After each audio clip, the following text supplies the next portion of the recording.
நாம் நன்றி செலுத்தும் வகையில இந்த வீர வணக்க நிகழ்வை ஒருங்கிணைத்து ஒவ்வொரு ஆண்டும் நடத்தி கொண்டிருக்கிறோம். இந்த மாவீரர்கள் தனிப்பட்ட பிரச்சனைகளுக்காக சாதி வெறியர்களால் படுகொலை செய்யப்படவில்லை.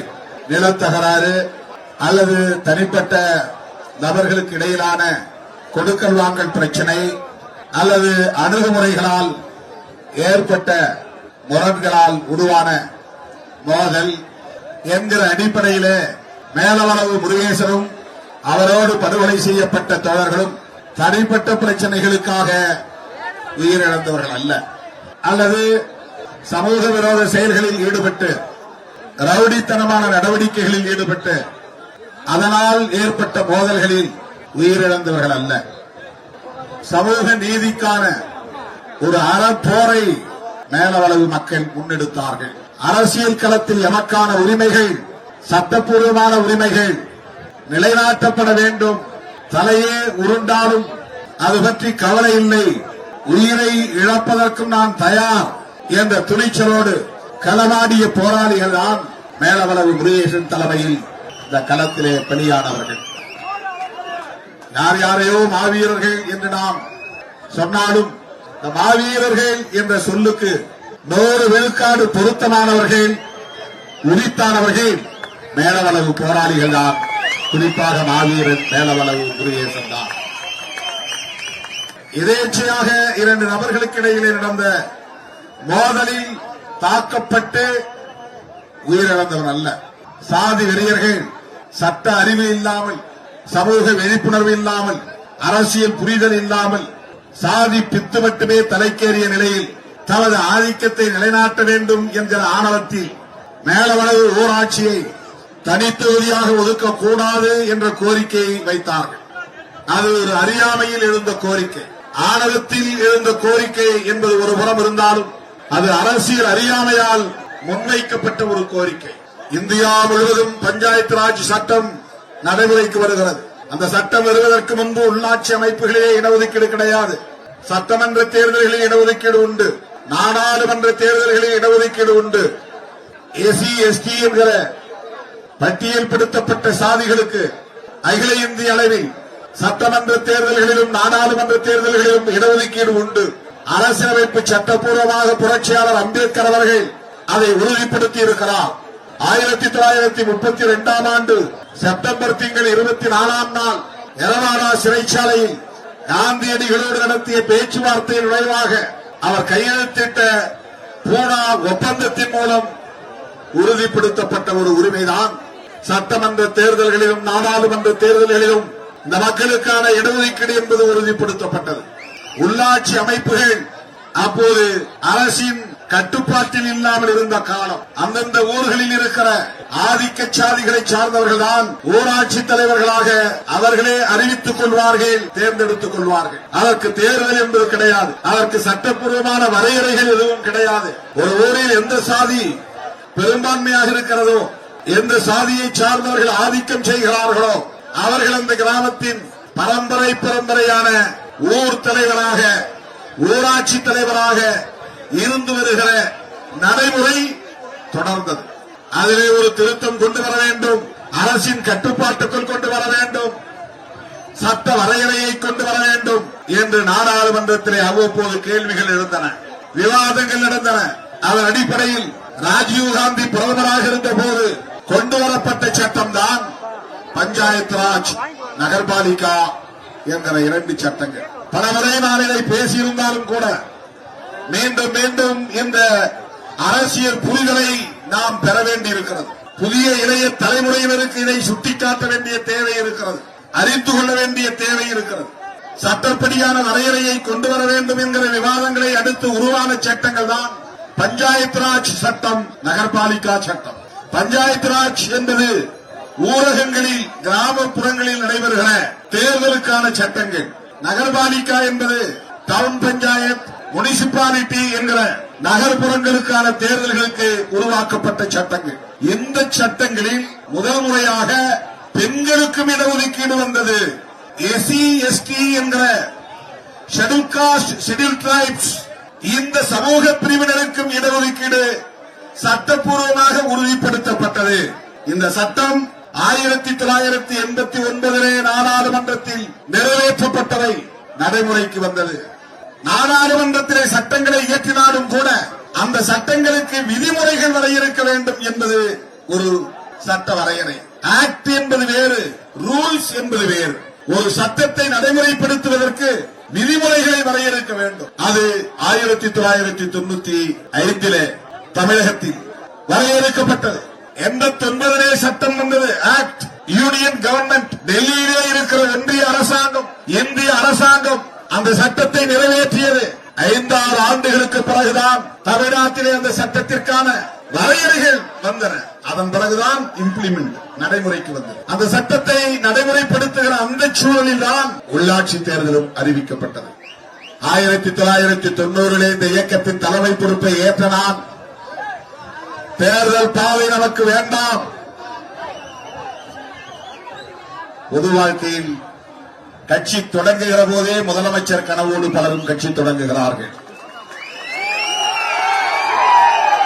அடுத்த முதலமைச்சர் நாங்கள் தான் என்று ஒவ்வொருவரும் அறிவித்துக் கொள்கிற நிலைகளை நாம் பார்க்கிறோம். ஆனால் திருமாவளவன் பொது வாழ்க்கைக்கு வந்தபோது அரசியல் பதவி தேவையில்லை, மக்களுக்காக தியாகம் செய்வோம், சட்டமன்றத்துக்கு போவோம் என்று நான் பேசவில்லை, சிறைச்சாலைகளுக்கு செல்வோம் வாருங்கள். என்னை நம்பி என் பின்னால் வருகிற தோழர்கள் கருத்திலே பூமாலை விடும் என்று எண்ணி வர வேண்டாம். கைகளில் விலங்குகள் மாற்றப்படும், அதை புரிந்து கொண்டு வாருங்கள். சட்டமன்றத்திற்கு செல்வோம் என்ற கற்பனைகள் வேண்டாம், சிறைச்சாலை செல்வதற்கு தயாராக வாருங்கள். 1990 எனக்கு 27 வயது. நான் ஒரு அரசு ஊழியர். அப்போது நான் செய்த பிரகடனம் இதுதான்: வாழ்க்கையை முழுமையாக மக்களுக்கு ஒப்படைக்க தயாராக உள்ள இளைஞர்களே, உங்களை என் உயிரின் உயிராக நான் ஏற்றுக்கொள்கிறேன். என்னோடு அணிதிரண்டு மாறுங்கள். கிராமம் கிராமமாக செல்வோம், மக்களை அமைப்பாக்குவோம், அரசியல் படுத்துவோம். புரட்சியாளர் அம்பேத்கர், தந்தை பெரியார், மாமேதை மார்க்ஸ் போன்ற மனிதர்களின் கொள்கைகளை மக்களுக்கு எடுத்துச் சொல்வோம். இதுதான் என் தொடக்க கால பிரகடனம், அறிவிப்பு. நான் பொது வாழ்க்கையிலே அடியெடுத்து வைத்த காலத்தில் இப்படித்தான் இயக்கத்தவர்களை நான் ஈர்த்தேன், அழைத்தேன், அமைப்பாக்கினேன். அப்போது தேர்தல்களில் பங்கேற்கிற நிலைப்பாடு எதுவும் கிடையாது. தேர்தலை புறக்கணிக்கிற காலத்தில் உள்ளாட்சி தேர்தல் வந்தது. உள்ளாட்சி தேர்தல் அறிவிக்கப்பட்ட நிலையில் மேலவளவு ஊராட்சி தலித்துகளுக்கு என்று ஒதுக்கப்பட்டது. இது சட்டப்படி நிகழ்ந்தது. யாரும் கோரிக்கை வைக்கவில்லை. மேலவளவிலே வாழக்கூடிய இந்த எளிய மக்கள், தலித் மக்கள், எங்கள் ஊராட்சியை எங்களுக்கு ஒதுக்குங்கள் என்று கேட்கவில்லை.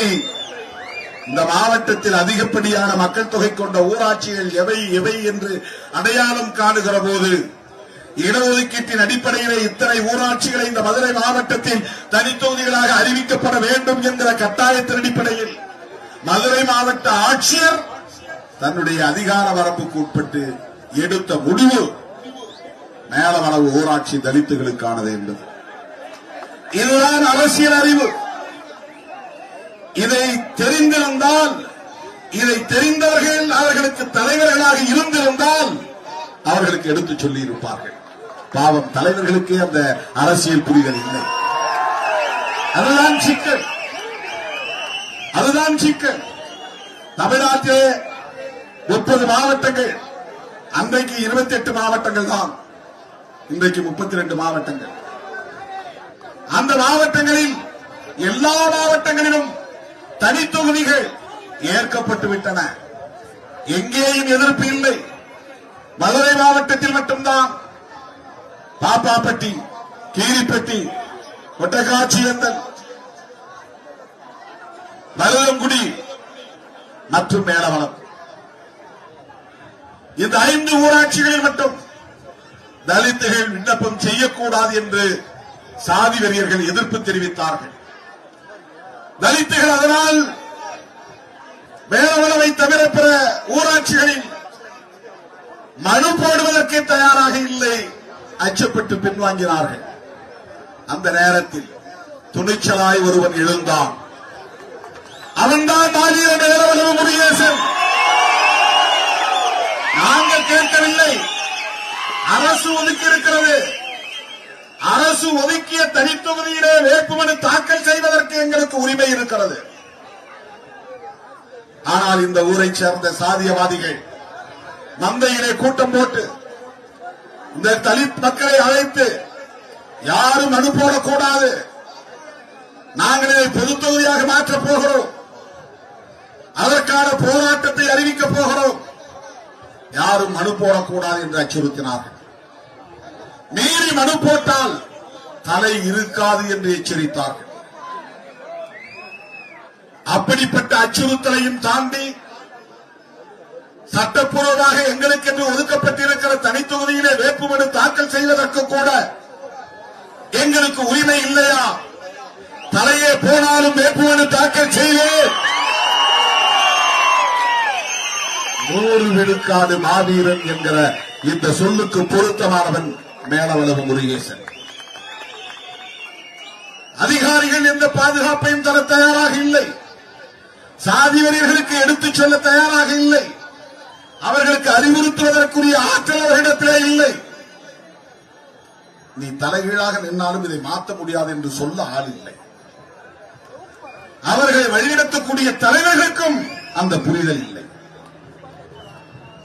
எப்பா நீங்க இப்படி எல்லாம் கேட்க முடியாது, இந்தியா முழுக்க ரிசர்வ்டு கான்ஸ்டிட்யூன்சி இருக்கிறது, தாழ்த்தப்பட்ட தலித் மக்களுக்கு என்று ஒதுக்கப்படுகிற தொகுதிகளில் அவர்கள்தான் போட்டியிட முடியும், 10 ஆண்டுகளுக்கு அவர்களுக்கு என்று ஒதுக்கப்பட்ட தொகுதிகளில் வேறு யாரும் கேள்வி எழுப்ப முடியாது, மீண்டும் மறுவரையறை செய்கிற போதுதான் 10 ஆண்டுகளுக்கு பிறகுதான் மறுவரையறை என்பது நடக்கும். இதெல்லாம் சட்ட அறிவு, அரசியல் அறிவு, இதெல்லாம் இல்லை. அவர்களுக்கு எடுத்துச் சொல்லக்கூடியவர்கள் அந்த புரிதல் இல்லை. சொல்லி இருந்தால் இது நடந்திருக்காது. அவர்களுக்கு அப்படி எடுத்துச் சொல்லுகிற தலைமை இருந்திருந்தால் இவ்வளவு பெரிய கொடூரம் இங்கே நடந்திருக்காது. சொல்ல ஆள் இல்லை, தூண்டிவிட ஆள் இருந்தார். அதுவே அறியாமைதான்.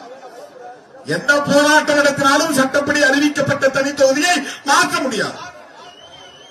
எலெக்ஷன் கமிஷன், தேர்தல் ஆணையம் நோட்டிபிகேஷன் அறிவிப்பு செய்துவிட்டார். அதன் பிறகு நீ உச்ச நீதிமன்றம் போனால் கூட அதை மாற்ற முடியாது. இந்த புரிதல் அவர்களுக்கு இல்லை. அந்த சமூகத்தினரை வழிநடத்தக்கூடிய சாதி சங்க தலைவர்களுக்கு இல்லை. சொல்ல ஆள் இல்லை. அதிகாரிகளும் சொல்லுகிற நிலையில் இல்லை. சொன்னாலும் கேட்கிற அளவுக்கு அவர்களுக்கு பொறுமை இல்லை. நாங்கள் சொன்னால் எவரும் மீற முடியாது. நீங்கள் சொன்னால் நாங்கள் கட்டுண்டு கிடக்க அந்த காலம் இல்லை, இது வேறு காலம். சிறுத்தைகள் இயக்கம் உருவாகிவிட்ட காலம். 1990களில் மதுரை மண்ணிலே வேர் பிடித்த இயக்கம். பகலிலே அலுவலகம் செல்வேன், இரவிலே கிராமங்களுக்கு சென்று மக்களை கூட்டி ஓரிடத்திலே அமர வைத்து அவர்களிடத்திலே பேசுவேன். இப்படித்தான் என் பயணம் தொடங்கியது. சோசியல் மீடியாவிலே உருவான இயக்கமில்லை விடுதலை சிறுத்தைகள் கட்சி.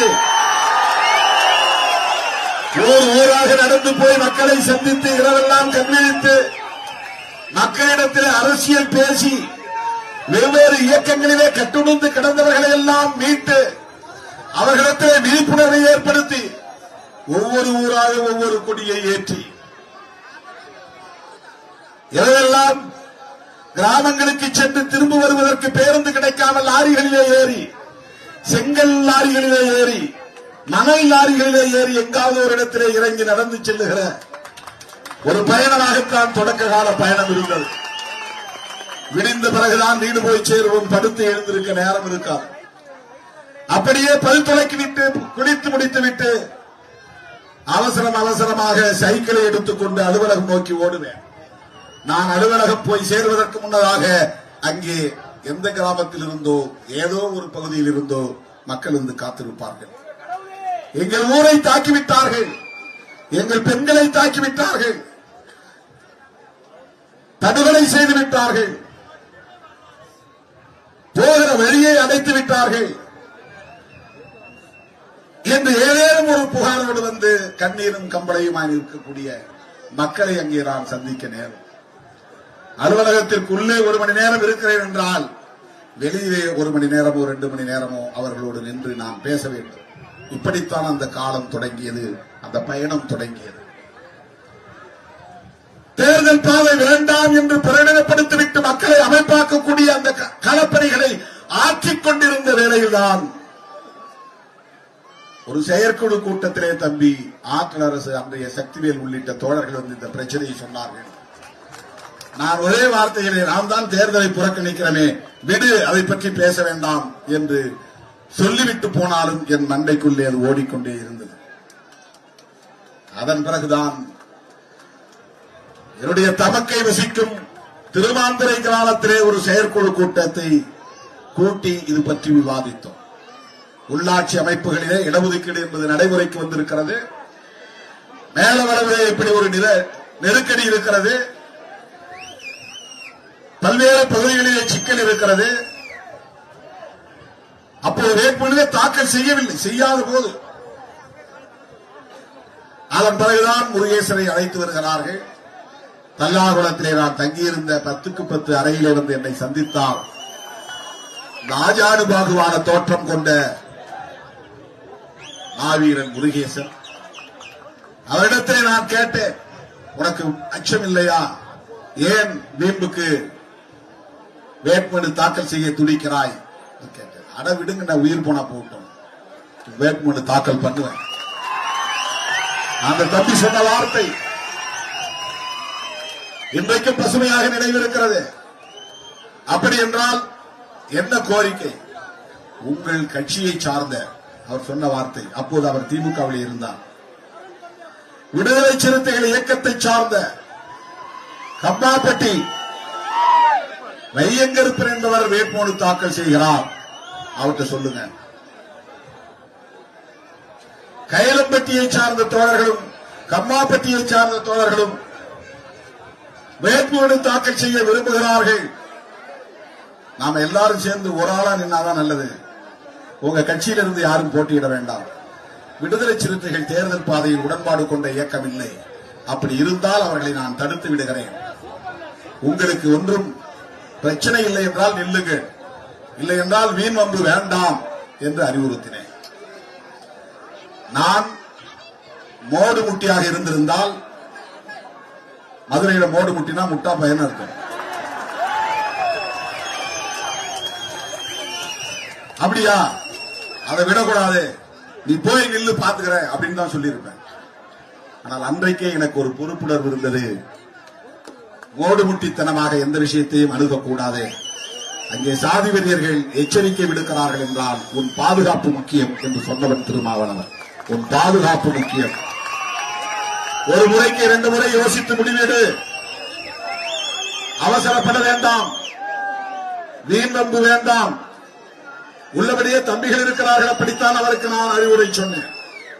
வீட்டுக்கு திரும்பிவிட்டு மறுபடியும் வந்துதான், இல்லை நான் இருக்கிறேன், என்ன ஆனாலும் நான் இருக்கிறேன். அந்த வீரம் தான் இன்றைக்கும் என் கண்களில் அப்படியே பசுமையாக பதிவாகி இருக்கிறது. தெரிந்தே களத்தில் இறங்கினான், அவன்தான் மாவீரன். எதேச்சியா நடந்ததில்லை, எசக பிசகா போய் மாட்டிக்கல, சடன் ப்ரொவோகேஷன் நடந்ததில்லை. பேசிக்கிட்டு இருக்கிறோம், தகராறு வருது, திடீர்னு ஒருத்தன் ரவுடி பை அட்டாக் பண்றான், அதனால ஒருத்தன் சுரண்டு விழுந்து சாகுறான். அப்படி அல்ல. தூங்கிக்கிட்டு இருக்கும்போது சில பேர் எண்ணிக்கைக்காக வந்து கழுத்தறுத்து கொலை பண்ணிவிட்டு ஓடுவார்கள். அப்படி பலியான தோழர் அல்ல. எதிரிகள், சாதி வெறியர்கள் எச்சரிக்கை விடுக்கிறார்கள், கெடு விதிக்கிறார்கள், மீறினால் கொலை செய்வோம் என்கிறார்கள், தலையை அறுப்போம் என்கிறார்கள். இவ்வளவு எச்சரிக்கை தெரிந்த பிறகும் நான் வேட்புமனு தாக்கல் செய்வேன் என்று முடிவெடுத்தானே, அதுதான் மேலவளவு முருகேசன், மாவீரன் முருகேசன்.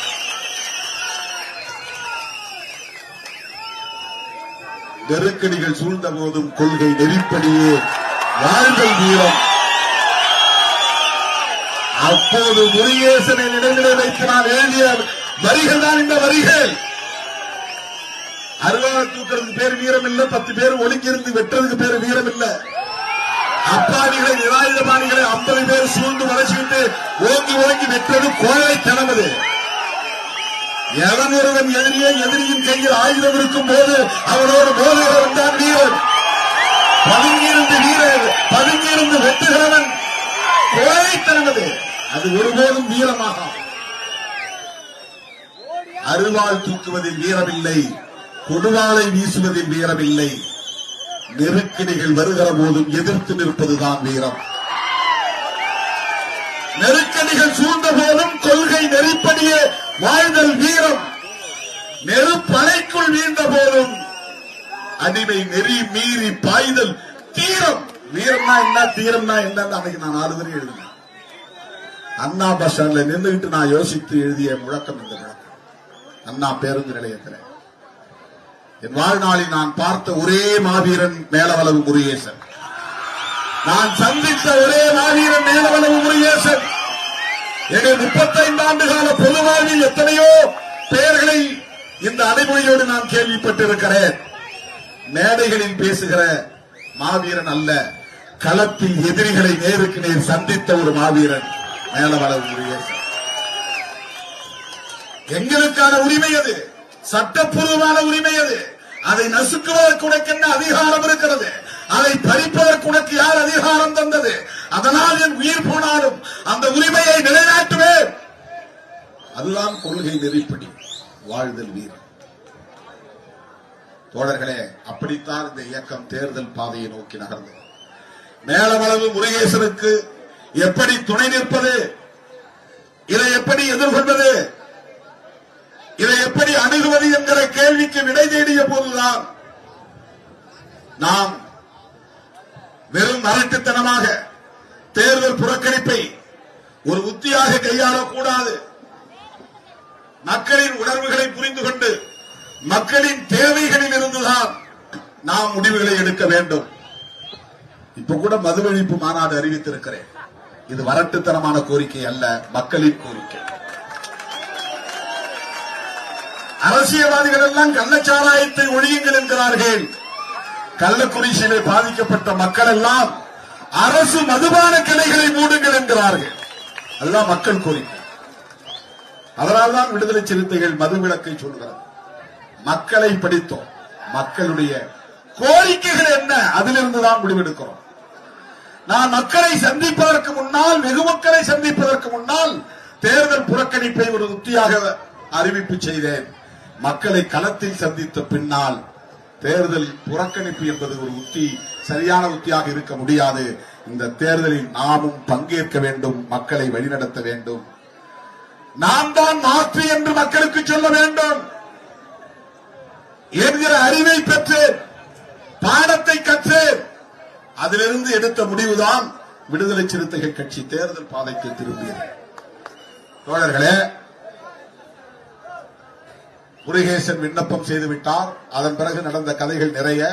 அன்றைக்கு நான் ஒரு சராசரி நபராக இருந்திருந்தால், ஒரு ரவுடியாக இருந்திருந்தால் என்னை பல பேர் ஆத்திரமூட்டினார்கள். விடக்கூடாது, பதிலுக்கு பதில் செய்ய வேண்டும், யாரையாவது செய்ய வேண்டும். இதுதான் ரவுடிகளின் வேலை. செஞ்சவனை செய்வது என்பது வேறு. ஆனால் சாதி அடிப்படையில் எண்ணிக்கைக்கு செய்வது என்பது ரவுடித்தனம். இந்த சாதியில் 4 பேர் இருந்தா அந்த சாதியில் 4 பேர் வேணும். ஆடு மேய்க்கிறவன், கடைக்கு வர்றவன், குளிக்க போறவன், படுத்து தூங்குறவன், அப்பாவி, எவனோ ஒருத்தனை வெட்டி கணக்கு சேர்க்கிறவன். பதிலுக்கு பதில் செய்ய வேண்டும் என்ற தூண்டல் இருந்தது. ஆனால் அன்றைக்கு எனக்கு இருந்த பொறுப்புணர்வின் அடிப்படையில் நான் அப்படி தவறான வழிகாட்டுதல் எதையும் செய்யவில்லை. என்னோடு இருந்த தோழர்களை அழைத்து நான் அங்கே வருகிறேன், கட்டுப்பாடாக நான் அந்த கிராமத்திற்கு போக வேண்டும், அந்த உடல்களுக்கு நாம் மலர் மாலை வைத்து வீரவணக்கம் செலுத்த வேண்டும். அதன் பின்னர் மக்களை திரட்டி கண்டன பேரணியை நடத்த வேண்டும். அரசியல் நடவடிக்கையாக இதை நாம் மாற்ற வேண்டும். 1997 அரசியலில் புதிதாக அடிவெளி எடுத்து வைத்த அந்த தொடக்க காலத்தில் இப்படித்தான் திருமாவளவன் சிந்தித்தான். தூண்டிவிட 4 பேரை கூப்பிட்டு இந்த கையில அதை வச்சுக்க இதை வச்சுக்க, எவனாவது கையில திம்பறவனை போட்டு தள்ளு என்று தூண்டி இருந்தால் அது மாறி மாறி வைக்கக்கூடிய ரவுடித்தனமாக மாறிடும். அது தொடர்கதையாக நீடித்திருக்கும். எனக்கென்ன என்று நான் கண்டும் காணாமல் போகவில்லை. யாரோ எவரோ, நான் ஒரு அரசு ஊழியர், ஏதோ அம்பேத்கர் பெயரை சொல்ல வந்தேன். ஒரு இயக்கம் நடத்திக் கொண்டு அமைதியாக படித்தவர்களோடு ஹோட்டல்களிலே கூட்டம் போட்டுவிட்டு தேநீர் இருந்து விட்டு போகிற ஒரு அரசியலை செய்ய நான் கருதவில்லை. படிக்கிறவர்களை நம்பி நான் போகவில்லை. சாதாரண தோழர்கள், ஆடு மாடு மேய்க்கிற தோழர்கள், கட்டிட வேலை செய்யக்கூடிய தோழர்கள், அன்றாடம் கூலி வேலைக்கு போகக்கூடிய தோழர்கள், மரம் ஏறக்கூடிய தோழர்கள், கம்பி கட்டக்கூடிய தோழர்கள், இவர்கள் தான் என்னை சுற்றி இருந்தார்கள். இவர்களைத்தான் நான் நம்பினேன். இவர்களைத்தான் நான் அரசியல் படுத்தினேன். இவர்களை வைத்துத்தான் மதுரை மண்ணிலே, மதுரை மாநகர் வீதிகளிலே இந்த படுகொலைகளை கண்டித்து, சென்னகரம்பட்டி படுகொலை, அடுத்து மேலவளவு படுகொலை, சுவரொட்டிகளை அச்சிட்டு ஓட்டினோம். மதுரையிலிருந்து ஊர் ஊராக செல்லுகிற புறநகர் பகுதிகளுக்கு செல்லுகிற பேருந்துகளில் சிறுத்தை எம்பளம் சின்னம் பொறித்த சுவரொட்டிகள் பறந்தன. துண்டறிக்கைகள் போட்டுக் கொடுத்தோம். 2000 பேர் 3000 பேர் என்று திரட்டி பேரணிகளை நடத்தினோம். மதுரை வீதிகளில் சிறுத்தைகள் அணிவகுப்பு என்று பிரகடனம் செய்தோம். முதலில் மதுரை வீதிகளிலே இப்படி ஒடுக்கப்பட்டவர்கள் அமைப்பாய் திரண்டு அணிவகுத்த நிகழ்வுகளை நடத்திய இயக்கம் விடுதலை சிறுத்தைகள் கட்சி. அரசியல் படுத்தும். யோசிச்சு பாருங்க, நான் 4 பேரை தூண்டி விட்டு அதுக்கு தயாரா இருக்கிற பையங்களை இதை போய் செய்யுங்க அதை போய் செய்யுங்க சொல்லி இருந்தால் இந்த 35 ஆண்டு காலம் தாக்குப்பிடித்து இப்படி ஒரு இயக்கத்தை நடத்தி இன்றைக்கு நாடாளுமன்றத்தில் போய் அடியெடுத்து வைத்திருக்க முடியுமா என்பதை எண்ணி பார்க்கிறேன்.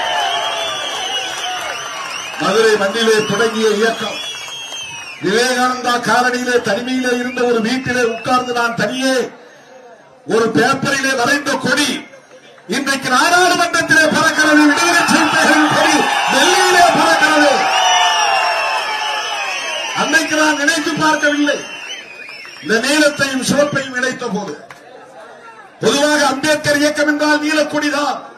அதிலே சரிபாதியாக சிவப்பை சேர்த்தவன் திருமாவளவன். முதலில் இந்திய அரசியலிலே மாற்றியத்தை இணைக்க வேண்டும். இடதுசாரி அரசியலை இணைத்து செல்ல வேண்டும். பெரியாரியத்தை இணைத்து செல்ல வேண்டும். இப்படித்தான் இந்த இயக்க தோழர்களை நான் அரசியல் படுத்தினேன். மேலவளவு படுகொலையை கண்டித்து மதுரையிலே இயக்கம் நடத்திய விடுதலை சிறுத்தைகள் முதல் முறையாக சென்னை தலைநகரத்திலே மிகப்பெரிய பேரணியை நடத்தினோம். நாடு திரும்பி பார்த்தது. அடுத்த நாள் காலையிலே எல்லா பத்திரிகைகளிலும் தலைப்புச் செய்தி, சென்னையிலே நடத்திய பேரணி. எப்படி 7 பேர் படுகொலையானது முதல் பக்க செய்தியாக தலைப்புச் செய்தியாக வந்ததோ அதை போல ஜூலை 23, 1997 சென்னை மாநகரத்திலே விடுதலை சிறுத்தைகள் நடத்திய பேரணி பெரியமேட்டிலே தொடங்கி கன்னியாகுமரத்திலே போய் முடிந்தது. ஏறத்தாழ 8 கிலோமீட்டர் 10 கிலோமீட்டர் தூரம் பேரணி. அந்த பேரணியில் தான் விடுதலை சிறுத்தைகள் யார் என்பது உலகத்திற்கு தெரிய வந்தது, வெளிச்சத்திற்கு தெரிய வந்தது. அதன் பிறகுதான் இது நாடு பேசுகிற ஒரு பேசுவிடும் பொருளாக மாறியது. வழக்கமாக தலித்துகள் கொல்லப்பட்டால் நண்டு நத்தைகளை மிதித்துவிட்டு போனால் காலால் தள்ளிவிட்டு போவதை போல் இந்த ஒடுக்கப்பட்ட மக்கள் படுகொலை செய்யப்பட்டாலும் கூட 174 சிஆர்பிசி போடுகிற துறையாகத்தான் காவல்துறை இருந்தது. எவ்வளவு பெரிய பச்சை படுகொலையாக இருந்தாலும் காவல்துறைக்கு ஒரு ஸ்டாண்டிங் ஆர்டர். 174 சிஆர்பிசி 174 சிஆர்பிசி யாருன்னு தெரியல, யாரோ வெட்டிட்டு போயிட்டாங்க. இனிமே நாங்க விசாரிச்சு குற்றவாளியை கண்டுபிடிச்சு அதை கொலை வழக்கா இல்லையா என்று புலன் விசாரணை செய்து பிறகு அந்த வழக்கை பதிவு செய்வோம். இந்த ஆணவம் காவல்துறையிலே இருந்தது, இந்த அலட்சியம் காவல்துறையிலே இருந்தது. ஒடுக்கப்பட்ட மக்களை யாரும் கொலை செய்யலாம், ஒடுக்கப்பட்ட மக்களின் குடிசைகளை யாரும் கொளுத்தலாம், ஒடுக்கப்பட்ட மக்களின் குடியிருப்புகளுக்குள்ளே யாரும் நுழைந்து தாக்குதல் நடத்தலாம், போலீசும் நுழைந்து தாக்கும், சாதி வெறியர்கள் தாக்குவார்கள், எந்த கொடுமையும் அரங்கேறும். ஆனால் காவல்துறை சாதாரண வழக்குகளில் குற்றவாளிகளை தப்ப விடுவார்கள். அதில் ஒரு தீவிரம் இருக்காது. அந்த வன்கொடுமை தடுப்புச் சட்டம் 1984 வந்தது. 95 அதற்கு வரையறைகள் வந்தன. வன்கொடுமை தடுப்புச் சட்டம், நான் முதலில் பஞ்சாயத்து ராஜ் என்று சொன்னேன். வன்கொடுமை தடுப்புச் சட்டம், பஞ்சாயத்து ராஜ் சட்டத்தின்படி இடஒதுக்கீடு வந்தது, அது உடனே நடைமுறைக்கு வந்தது. இந்த வன்கொடுமை தடுப்புச் சட்டம் 89 வந்தது. அதற்கான நடைமுறை 95 சட்டம் இயற்றப்பட்டது. அந்த சட்டத்தை நடைமுறைப்படுத்த வேண்டும் என்பதுதான் நம்முடைய கோரிக்கையாக இருந்தது. 97 படுகொலையில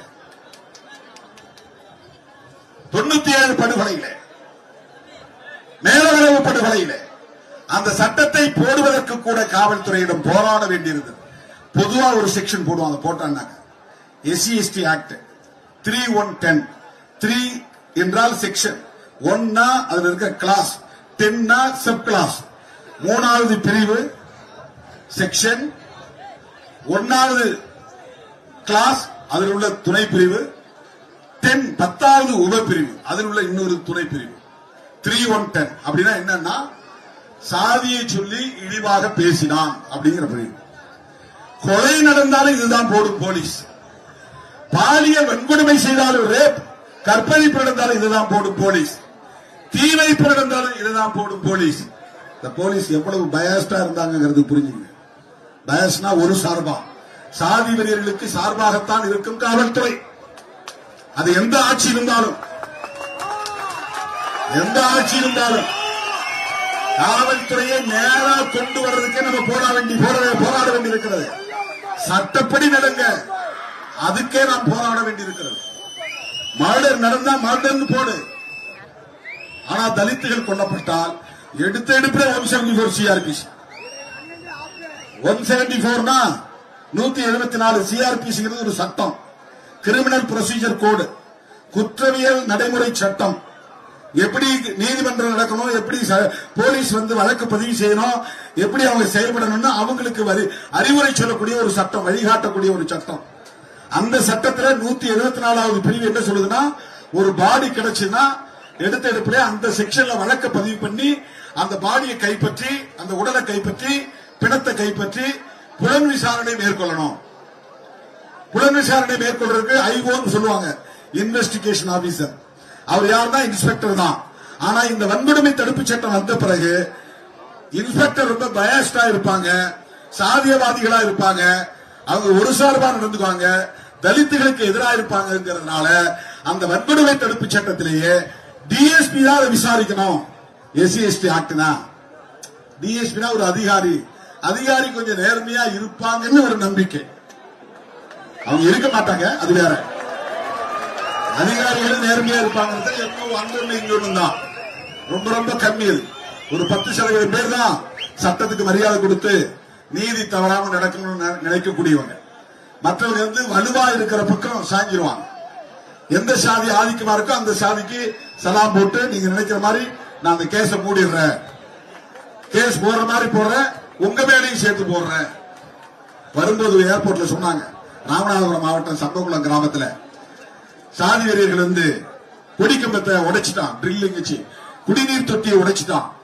போலீஸ் வழக்கு போறான்.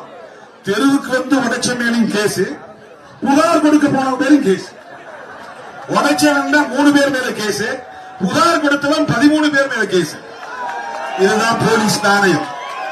போலீஸ் புத்தி இதுதான்.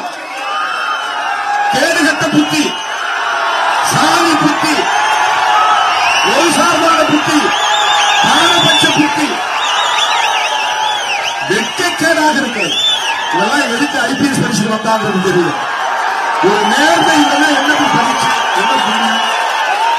ஒரு நேர்மை இருக்கணும்ல.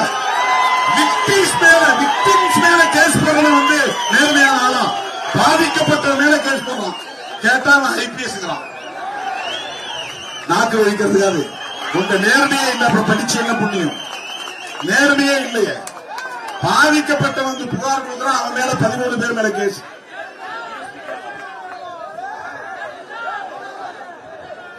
அங்க இருக்கிற டிஎஸ்பி கீழே உழவு காரணம் யாருன்னு தெரியல. யாரா இருந்தாலும் எந்த சாதிக்காரனா இருந்தாலும் போலீஸுக்குன்னு ஒரு கேரக்டர் இருக்குது, போலீஸுக்குன்னு ஒரு புத்தி இருக்கு, ஒரு ஆட்டிடியூட் இருக்கு.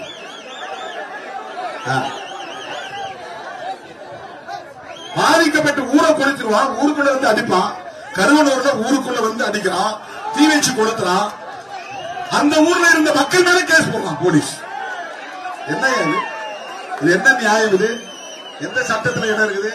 கேட்டா அவங்க கண்டுபிடிச்சு வச்சுக்கலாம், போலீஸை வேலை செய்ய விடாம தடுத்தாங்க. இது இந்தியா முழுக்க இருக்கு, தமிழ்நாட்டில் மட்டும். இப்ப மேலவளவு படுகொலை நடந்த நேரத்தில் மதுரையிலே நாம் சென்னையிலே பேரணி நடக்கிறோம். அதே ஆகஸ்ட் மாதம் 23ஆம் தேதி, அதே வருஷம் ஆகஸ்ட் 8ஆம் தேதி மேலூர்ல பேரணி நடத்தும். மதுரையில் நடத்துறது இல்லாம இன்னைக்கு ஏதாவது வந்து சோசியல் மீடியாவில் ஏதோ எழுதிட்டு இருக்கிறாங்க வரலாறு மாத்தி. அந்த மேலூரில் நடந்த பேரணியில காவல்துறை தடியடி நடத்திச்சு, நம்மள அடிச்சு செதற வைக்கிறாங்க. பேரணி அமைதியா 1 by 1 காலேஜ் கிரவுண்ட்ல இருந்து வருது, கவர்மெண்ட் ஆர்ட்ஸ் காலேஜ். அங்க இருந்து நாங்க பேரணி புறப்பட்டுங்க போலீஸ் ஸ்டேஷன் நோக்கி வரோம். பேரணி வந்து முடிய போற நேரத்துல போலீஸ் தடியடி நடத்தி பாதி கும்பலை பிரிச்சு பயங்கரமா தாக்குதல் நடத்துறாங்க. அப்ப நான் போலீஸ்ட சண்டை போறேன்.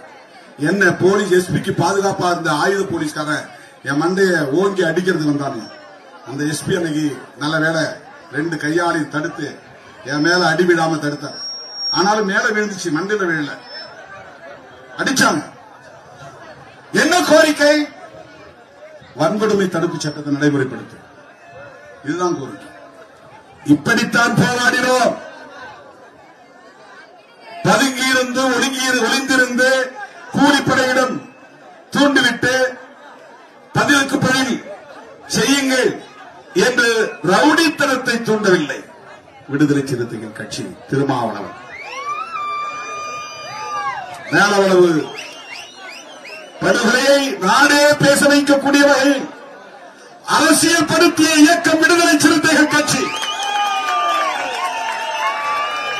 வட மாவட்டங்களில் கிளைகள் ஆரம்பிக்கப்படாத நிலையிலே கூட பல மாவட்டங்களில் விடுதலை சிறுத்தைகளின் எழுச்சி மாபெரும் போராட்டமாக மாறியது. கடலூர் மாவட்டம் மிகப்பெருமளவிலே இந்த படுகொலையை கண்டித்து பேரணிகள், ஆர்ப்பாட்டங்கள், சாலை மறியல்கள் என்று களத்திலே இறங்கிய மாவட்டம். தோழர்களே, இதுவெல்லாம் நாம் கடந்து வந்த பாதைகள். இன்றைக்கு நம்முடைய தோழர்கள் சொன்னதை போல 4 சட்டமன்ற உறுப்பினர்களையும் 2 நாடாளுமன்ற உறுப்பினர்களையும் பெற்று தேர்தல் ஆணையத்தின் சட்ட வரையறையின்படி அங்கீகாரத்தை பெற்ற இயக்கமாக, பேரியக்கமாக விடுதலை சிறுத்தைகள் கட்சி தவிர்க்க முடியாத ஒரு அரசியல் சக்தியாக எழுச்சி பெற்றிருக்கிறது. தமிழ்நாட்டில் மட்டுமின்றி கேரளா, ஆந்திரா, தெலுங்கானா, கர்நாடகா, மகாராஷ்டிரா என்று சிறுத்தைகளின் கொடி இன்றைக்கு கிராமப்புறங்களில் பறக்கிறது. அகில இந்திய அளவில் இந்தியா கூட்டணி என்கிற ஒரு மாபெரும் கூட்டணியில் 28 கட்சிகளில் ஒரு கட்சியாக விடுதலை சிறுத்தைகள் கட்சி இன்றைக்கு அங்கம் வகிக்கிறது. மோடிக்கு எதிரான அரசியலை விதைத்ததில், அரசமைப்பு சட்டத்திற்கு ஆபத்து என்கிற கருத்தை பரப்பியதில் விடுதலை சிறுத்தைகளுக்கு மாபெரும் பங்கு உண்டு. கடந்த 10 ஆண்டுகளாக விடுதலை சிறுத்தைகள் பேசிய அரசியல் இன்றைக்கு இந்தியா முழுவதும் பேசப்படுகிறது. நாடாளுமன்றத்தில் ராகுல் காந்தி உட்பட ஒவ்வொருவரும் இன்றைக்கு அரசமைப்பு சட்டத்தை உயர்த்தி பிடிக்கிறார்கள் என்றால் அந்த அரசமைப்பு சட்டத்தை உயர்த்தி பிடித்த இயக்கம் இந்தியாவிலேயே முதலாக உயர்த்தி பிடித்த இயக்கம் விடுதலை சிறுத்தைகள் கட்சி. மோடி முதன்முறையாக பிரதமர் ஆனதும் அடுத்த ஓரிரு ஆண்டுகளில் டிமானிட்டைசேஷன் 500 ரூபாய் நோட்டு செல்லாது, 1000 ரூபாய் நோட்டு செல்லாது என்று அறிவித்தவுடன் மோடியால் அரசமைப்பு சட்டத்திற்கு ஆபத்து என்று சொல்லி பாண்டிச்சேரியிலே லட்சம் பேரை திரட்டி அரசமைப்பு சட்ட பாதுகாப்பு மாநாட்டை நடத்திய இயக்கம் விடுதலை சிறுத்தைகள் கட்சி. இது காங்கிரசுக்கும் பிஜேபிக்கும் நடக்கிற யுத்தம் இல்லை.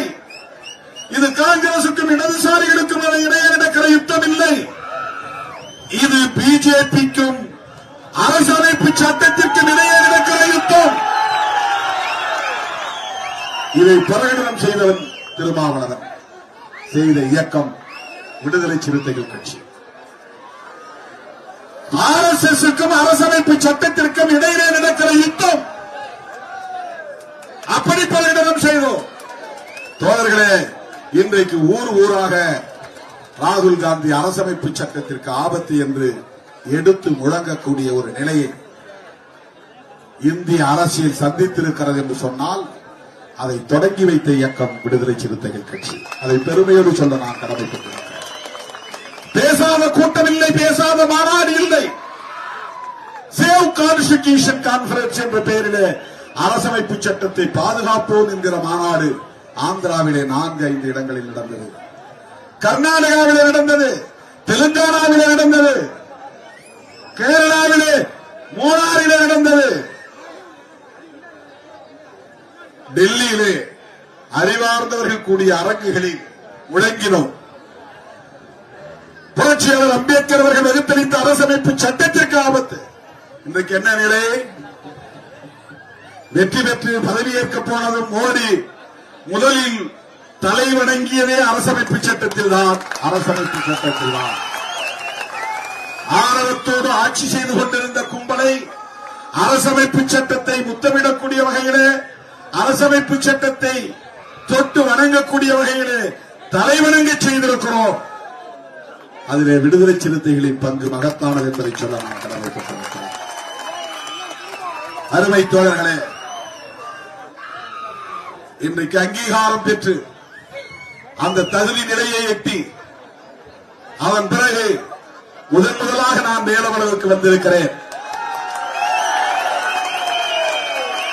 சென்னையிலே நடைபெற்ற கூட்டத்தில் நான் ஒன்றை சொன்னேன். தேர்தல் அரசியலுக்கு திரும்பியதும் சிதம்பரம் தொகுதியிலே நானே வேட்பாளராக போட்டியிடக்கூடிய நிலை உருவானது. 15 நாள் இடைவெளியில் ஒரு வேட்பாளராக நான் போய் நின்றதும் மக்களிடையே எழுந்த எழுச்சியை கண்டு பொறுத்துக் கொள்ள முடியாத சாதிவரியர்கள் தலித் மக்களை குறிவைத்து தாக்கினார்கள். 15 கிராமங்கள் முற்றாக எரிக்கப்பட்டு சாம்பலாக்கப்பட்டன. நூற்றுக்கணக்கான கிராமங்கள் தாக்கப்பட்டன. நூற்றுக்கணக்கான இளைஞர்கள் காயம்பட்டார்கள், ரத்தம் சிந்தினார்கள். அந்த இளைஞர்களுக்கு நான் இந்த அங்கீகார வெற்றியை காணிக்கையாக்குகிறேன் என்று சொன்னேன்.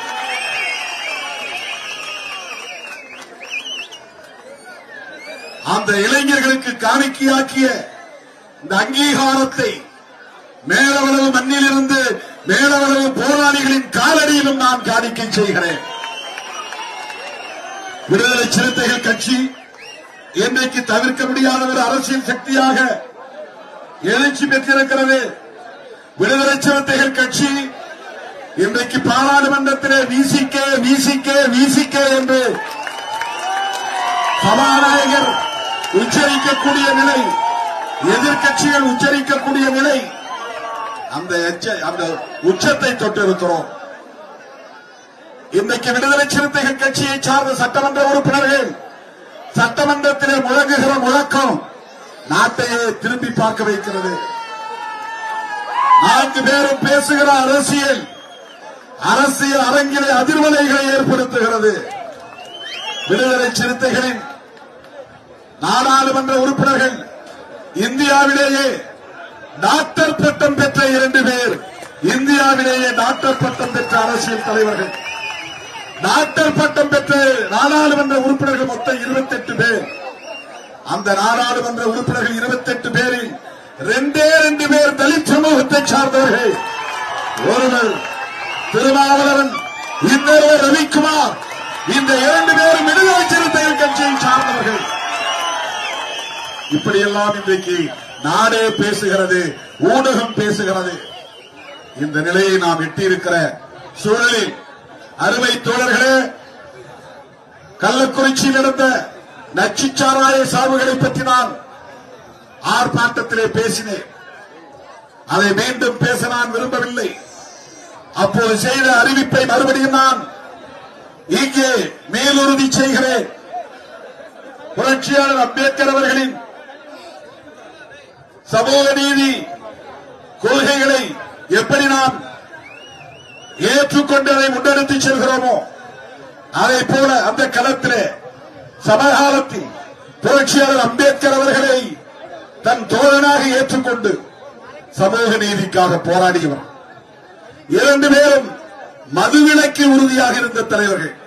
ஒருவர் புரட்சியாளர் அம்பேத்கர், இன்னொருவர் தந்தை பெரியார். 2 பேருமே மதுவிலக்கு கொள்கையில் உறுதியாக இருந்தவர்கள். சமூக நீதிக்காக தன் வாழ்வை ஒப்படைத்துக் கொண்டவர்கள். கார்ல் மார்க்ஸ் மதத்தையே அபின் என்று சொன்னவர். மத பற்று என்பது மனிதனை மயக்கும். அபின் என்றால் ஒரு போதை பொருள், போதை மருந்து. ஆகவே மதுவும் வேண்டாம் மதமும் வேண்டாம் என்று சொன்னவர் மாமேதை மார்க்ஸ். மதுவும் வேண்டாம் மதமும் வேண்டாம் என்று சொன்னவர் மாமேதை மார்க்ஸ். அம்பேத்கர், பெரியார், மார்க்ஸ் என்கிற அந்த மாமனிதர்களின் கொள்கை வழியிலே இயங்குகிற இயக்கம் தேர்தல் அரசியலில் இதனால் எந்த பின்னடைவு ஏற்பட்டாலும் ஒருபோதும் கவலைப்படாது விடுதலை சிறுத்தைகள் கட்சி. முழு மதுவிலக்கிலே உறுதியாக இருக்கிறோம். 2015 முழு மதுவிலக்கை கோரி மகளிர் மாநாட்டை நடத்தினோம். அண்மையிலே வெல்லும் ஜனநாயக மாநாட்டை நடத்தினோம். உலகமே திரும்பி பார்த்தது, சிறுத்தைகளின் கட்டுப்பாட்டை கண்டது. எங்கிருந்து வருகிறார்கள் இவர்கள்? புற்றீசல் போல் வந்து கொண்டே இருக்கிறார்கள். நள்ளிரவு 12 மணியை தாண்டியும் கும்பல் களையவில்லை. வெல்லும் ஜனநாயகம் என்று முழங்கினோம். வென்றது ஜனநாயகம். 234 தொகுதிகளிலே இன்றைக்கு இந்தியா கூட்டணி வெற்றி பெற்றிருப்பது ஜனநாயகத்தின் வெற்றிதான். அதை போல நாட்டின் கவனத்தை ஈர்க்கிற ஒரு மாபெரும் மாநாட்டை நாம் நடத்த திட்டமிட்டிருக்கிறோம். முழுக்க 100 விழுக்காடு பெண்கள் பங்கேற்கிற மாநாடு, மகளிர் மாநாடு, மது ஒழிப்பு மகளிர் மாநாடு. செப்டம்பர் 17 பெரியார் பிறந்த நாளில் இடம் பின்னர் அறிவிக்கப்படும். பெரும்பாலும் விழுப்புரம் மாவட்டம் அல்லது கள்ளக்குறிச்சி மாவட்டம் அந்த பகுதியில் ஒருங்கிணைக்கப்படலாம். தேதியை 2 நாட்களில் நான் அறிவிக்க இருக்கிறேன். அந்த மாநாட்டுக்கான பல களப்பணிகளை உடனே நாம் தொடங்க வேண்டும். எல்லா மாவட்டங்களில் இருந்தும் ஆயிரக்கணக்கான மகளிரை நாம் அணிதிரட்டி வர வேண்டும். மேலவளவு மகளிரும் மாநாட்டுக்கு வர வேண்டும். மாவீரன் முருகேசன் அவருடைய தலைமையில் களப்பலியான அந்த 7 பேருக்கும், இந்த பகுதியில் சாதி வெறியர்களால் படுகொலை செய்யப்பட்ட தோழர்கள் அனைவருக்கும் இந்த வீர வணக்க நாளில் வீர வணக்கம் செலுத்தி சனாதனத்தை வேறறுக்க, சமத்துவத்தை வென்றெடுக்க உறுதியேற்கிறோம் என்பதை சொல்லி அனைவரும் பாதுகாப்பாக வீடு திரும்ப வேண்டும் என்று வேண்டுகோள் விடுத்து விடைபெறுகிறேன். நன்றி, வணக்கம். வீர வணக்கம், வீர வணக்கம்.